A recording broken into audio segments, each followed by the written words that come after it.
This episode brings with it some intimacy, so I guess both the Steves are out, yeah? But I'm not too sure if it's going to make you feel something. That's all I wanted. This is Rehashed. You want the trash, I got it all for you. Let's rehash the mess together. A sassy hole that only speaks the truth. Nobody gaslights you better. Hello, I'm Wilko, your trash, mess and drama cult leader, and I am Steve Jr.'s height deep into Married at First Sight Australia, Season 13, unlucky for some. Yeah, we're pushing 5'9". You know, we're pushing 5'9" into the experiment. We are just a tad hungover from the first commit me of the season, and in our love lab rat whip around, obviously all the talk is about that bee. Brooke, I meant Brooke, but also, you know, I meant it the other way too. But Brooke, she cannot be silenced. Everything I said was completely facts. Oh, classic. Just saying the word fact must make it so. It's very 2026 of you. If we just say it's a fact, it must be. Brooke says that Stella is fully playing the victim and she couldn't give a rat's ass about seeing Stella ever again. If she wants to apologize, then I guess fine. I think we must be watching a different show. I don't think it's Stella who should be apologizing. Her fellow mean girl, Gia, is chatting to her veneer twin, saying that good on Brooke.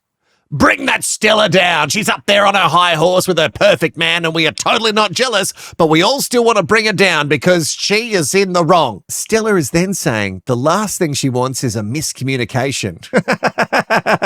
So with that mindset alone, I know which one is speaking the truth here. The booty Alyssa is also in the doghouse with the mean girls because she said she got called fake. But apparently when Alyssa says facts, that's more of an issue for Regina George and the mean girls. The voiceover robot says, another couple has been dealing with problems of their own.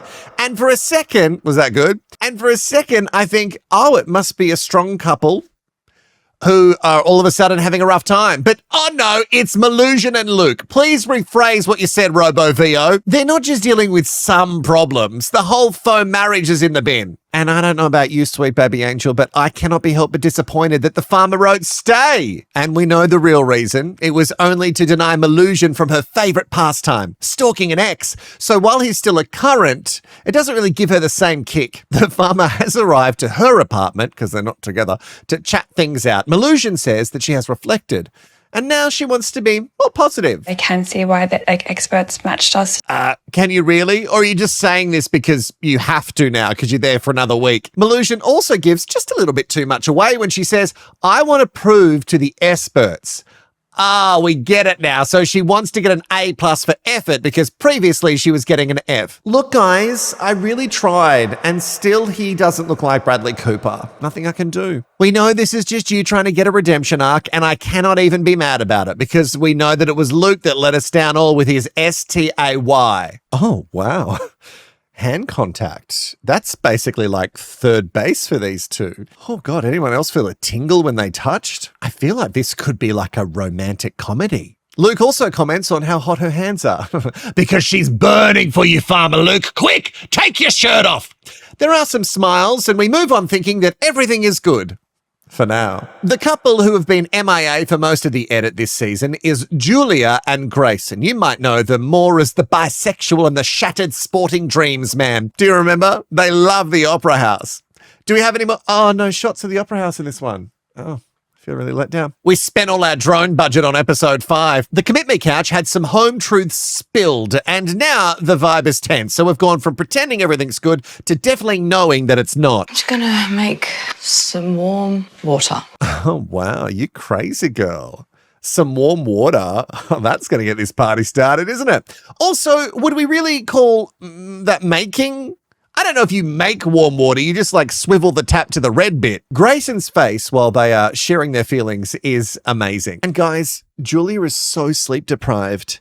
She's shaking. So I felt like there would be some grace for I'm sleep deprived. How dare you not give her grace, Grayson?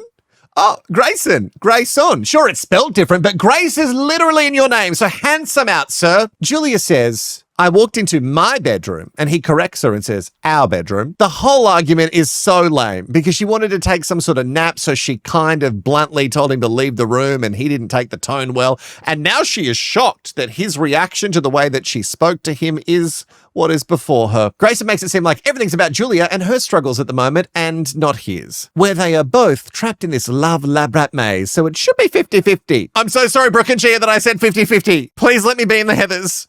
I promise I'm a girl's girl. Because you're well rested. Well, you are well rested. How rude of you not to give her grace when she isn't well rested. And you are. You rest hog. Give some back. You stole all the rest and now no grace has been given, Grayson. Grayson would like some clarity on what the fuck she means by grace. And then she gets more mad at the lack of grace that the question brings. Grayson, will you ever learn? She wants you to give her a pass and let her do and say whatever she wants because she's a little bit tired, she's sleepy. Bisexuals just don't have the same kind of energy as you straights. Imagine if that was her reasoning. I would fucking love it. The whole fight feels so weird and over-edited. I think we missed a lot, so I don't fully get it. You know what'll fix it? Another week of tasks, and this week it's all about intimacy. Yes, the science that has brought you naked drawing of partners, trips to sex shops, and chocolate being licked out of crevices. Oh yes, and off nipples. And I think, guys, the biggest turnaround will be with... And I think the biggest turnaround will be with Melusion and the farmer. Oh, he must be stoked to have stuck around for this week in particular. Did you say that word? Holla? Hola. Oh, for goodness sake, Luke. I know it's another language, but we all know what hola means, right? What does this holla mean? Holla. Is that like a holla back girl? Day one is the ladies' turn to spend some time with Rampola to unleash the sexy side. Some couples do not need assistance in that department, and some really do. Scott is pumped that G-Banger might come back even naughtier than what she already is, and I'm sure he has high hopes for a Rampola show bag to be brought home. The other end of that stick is Float Your Boat, who doesn't know much about intimacy at all. Fantastic. Yes, fantastic. Fantastic. Yes. I know what that means. Question for you, sweet baby angel. Who would be less excited for this week, Steve Jr. or Senior? Who we know is very conservative and clearly doesn't want to do any of this stuff with his TV bride. Also, please note that Steve is in another version of a V-neck. Oh, he's obsessed with them. Rebecca, if only you could turn yourself into a little V-neck. Rebecca is actually keen on Intimacy Week, and Steve, well, with this face, he's not quite sure what the note from Rampola could mean. Yes. Who knows what the science might hold? I'm not sure what it means yet. Yes, well, you would consider brushing up against someone on public transport accidentally as intimate, whereas Rebecca wants you to pull her hair while she does reverse cowgirl. Too much? She is also pissed that more than ever today, he keeps dropping that pesky F word. That's friendship, not fuck, BT dubs. Let's get friendical. When we get to the workshop for the ladies, Julia, oh my goodness, she's at it again. Clearly she has murdered a Muppet for this number. I love talking about sex. And I am so sure that Gia and Brooke would love to hear your infomercial voice tell them all about your sex life. So G-Banger talks about how her and the Veneer twin have a great sexual connection, and Stella also does the same. We already did, the kitchen bench. Wow, kitchen bench. Note that for production. They'll need to do a real proper deep clean at the end of the science. It is so funny to me how Brooke didn't have a problem with Gia sharing, but when Stella does, oh, she's bragging. I don't know, Brooke. It seems very pointed. Do you not like Stella because she's a migrant? Do you have a problem with migrants coming to this country and stealing your jobs? And then having Chanel things that you can't afford? How dare they? One Beck has fanny flutters, and the other Rebecca is having a complete meltdown about being in the friend zone while a bunch of girls are raging about their sex life on the show. You don't want to scare him off. And I say, make him run. He's not worth it at all. He will never, ever meet her halfway. Over with the Muppet murderer, Julia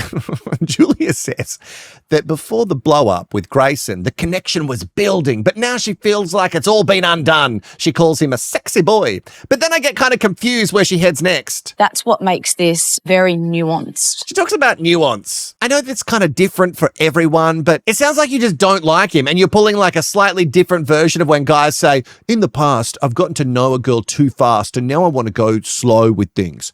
But it's just their way of saying, I don't want to go anywhere with you. or do any of that stuff. Because if the vibe was right, you'd shoot off with the bang, right? And let me finish because I don't want you to miss a word that she says. She wants to continue the emotion. Give me some reverb. She wants to continue the emotional depth and expand the natural, organic, free-flowing energy that I need to romantically connect. Jesus fucking Christ. Is this the same shit she spills to her clients when they book in for a one-on-one for confidence and charisma? I think maybe you're buying too much of your own bullshit, Julia. Like drug dealers should never really use their own product. Rachel then tells us, and she can count, how many times she's received pecs from Float Your Boat. And she's starting to feel rejected from old mate. He seems terrified to give her a crack. So tonight, ladies, you are given full permission to fulfill your fantasy. And I am super worried about Rampola giving that directive to Melusion, because her fantasy will have Luke and her drive to her ex's place to stake out after hitting the servo for some ice creams. Oh, night made! At the adult store, because they must go every time Intimacy Week rolls around, Gia is giving confidence to Rebecca to go all the way with the outfits. Naughty nurse or sexy businesswoman? What shall it be? I don't know, given his age, a nurse might be on the horizon. No, that's a joke. He's not that old. It's just his personality suggests he's far older. Sexy businesswoman with a whip it is then. Raha has returned to Float Your Boat, and she has to explain to him what fantasy actually means. Let me help out. Float Your Boat, you see Chris Neald over there? That's fantasy.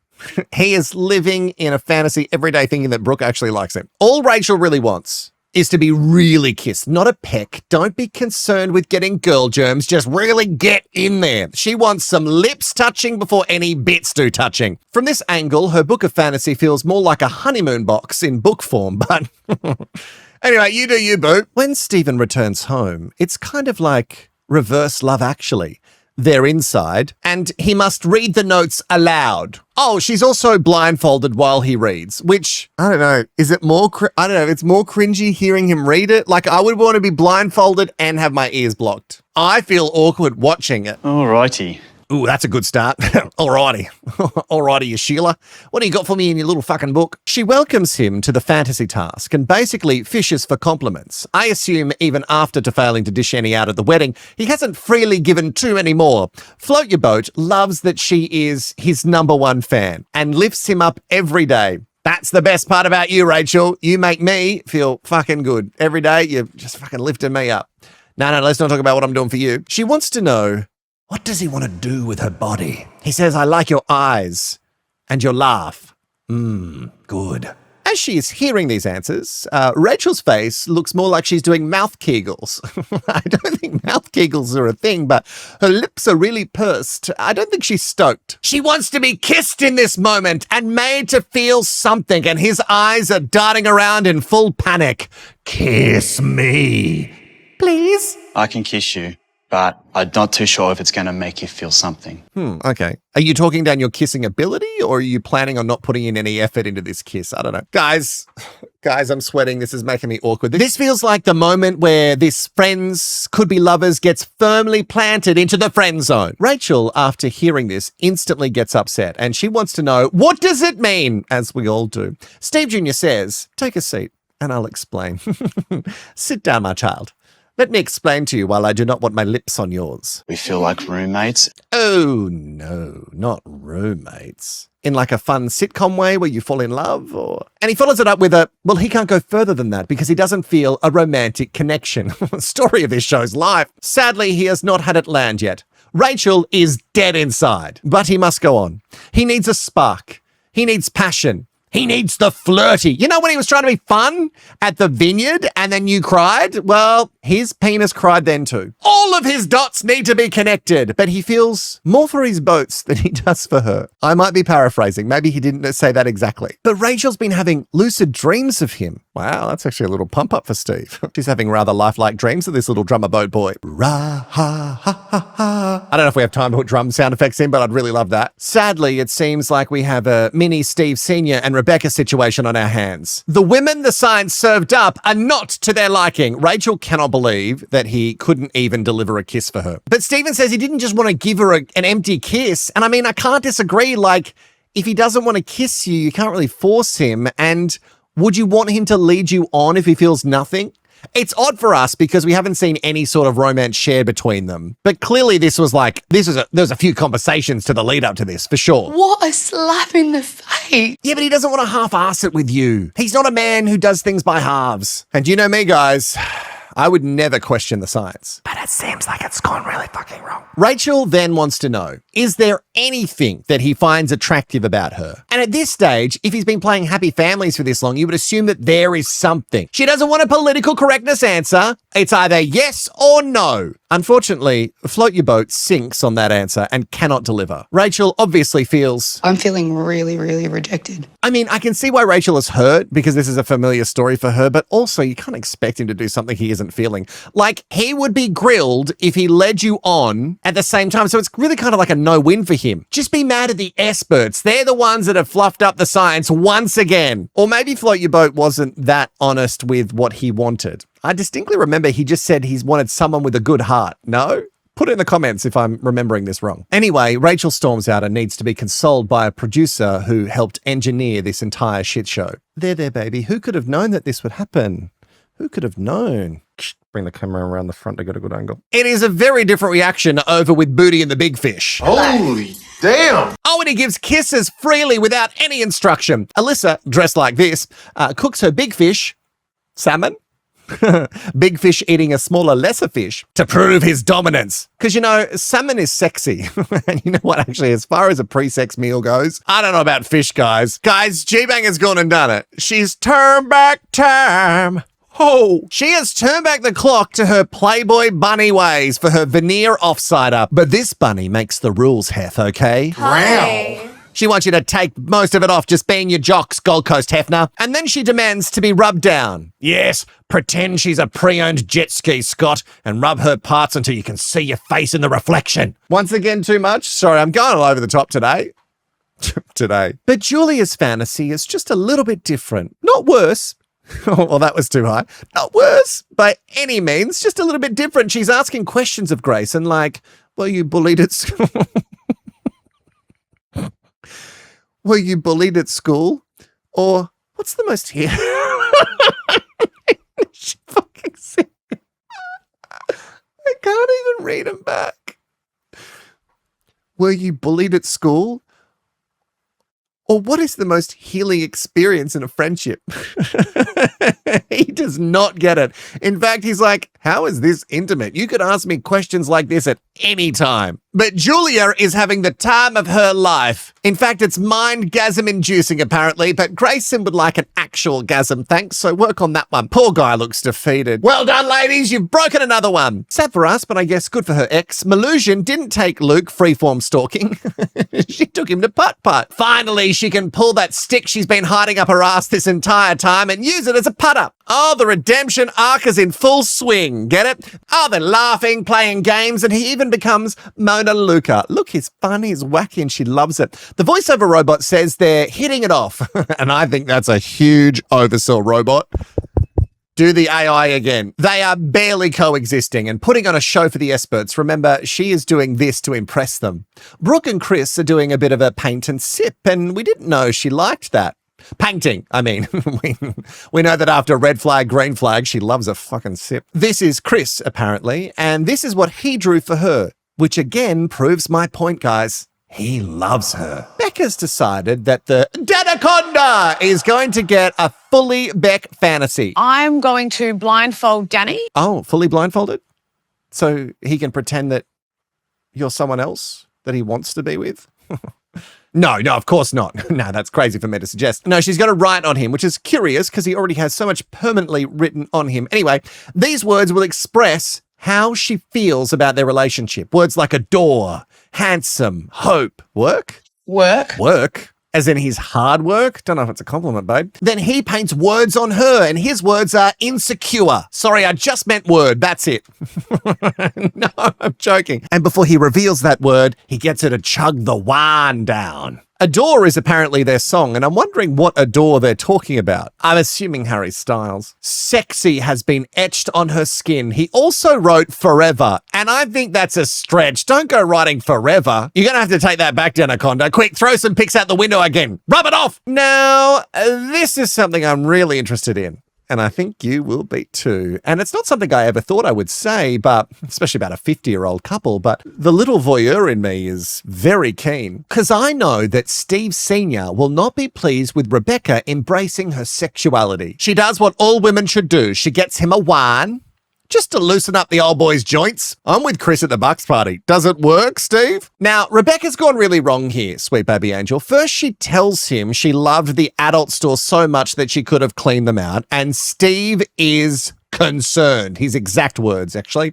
And then instead of just putting it on and strutting, she shows him the outfit in the package first. Oh, well, of course he's going to say no, Dale. You should have just put it on and went, bam, here's the sexy businesswoman. Get in the boardroom. I'd rather not. It's just not for me. And I would have made a fortune because I would have bet the house on this silver flop rejecting this bit of fun. Oh, I'm really worried. Sweet baby angel, will I end up this way? Will I end up being a prude when I'm at his age? Someone who just wants everyone else not to have fun? Everyone, make a promise to me in the chat below that you will smother me if I ever become this way. Steve Sr. then mansplains to her what intimacy is and how it comes in different forms that are not sexy business, bitch. Oh, thanks, Daddy. Rebecca would have no idea about such things because she's just a dumb woman.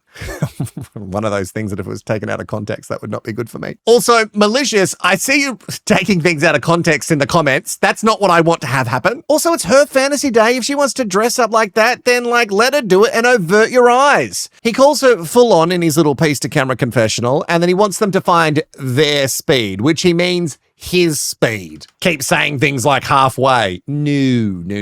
Would you like me to mansplain to you what halfway means? How can you be so young in years and so old? Over with Stella, she's posing for her man and then demands that he takes his clothes off as well. She also continues the demands that he do 69 push-ups. Get it? It's such a naughty number. There was a guy in our high school, he had a Hotmail address and it had 69 in it. And I remember all of us thinking, oh, that's funny.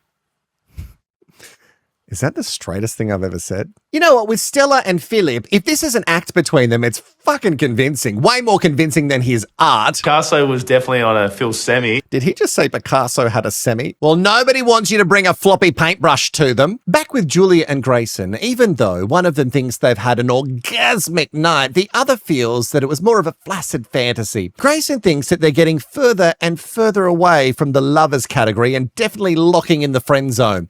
Julia says these questions are helping get to know him because she's curious. She drives home all the stuff again that's important to her. And once again, I think she's approaching this as like some sort of confidence and charisma class. Can you see any kind of future with me? Holy shit, he just says it straight out. I love it. Rachel and Grayson putting their respective lovers right on the spot. Then she kind of dances around it. Classic charisma and confidence coach. Oh, I've met so many in my life. She never says anything direct to him. Loves to say leaning in, reading energy and creating safe spaces. God, it feels like a fucking government pamphlet. I feel like by now you would have some sort of grasp on if you feel safe with this guy or not. No? I think you just don't want him, so say it. Grayson doesn't understand her language and then follows it up with, I feel like I'm wasting my time. I agree. I think she's kind of fucking with him. Is she fucking with him? Is this a game? And with that, get the red Sharpie out and put another cross through another love lab rat couple. If you and I have gone all the way on another rehashed, I want you to put the word sexy and then whatever your fantasy is to dress up in directly after it. So for mine, it would be sexy stop and go man. I would have such a hard hat. And I will see you in the next rehash.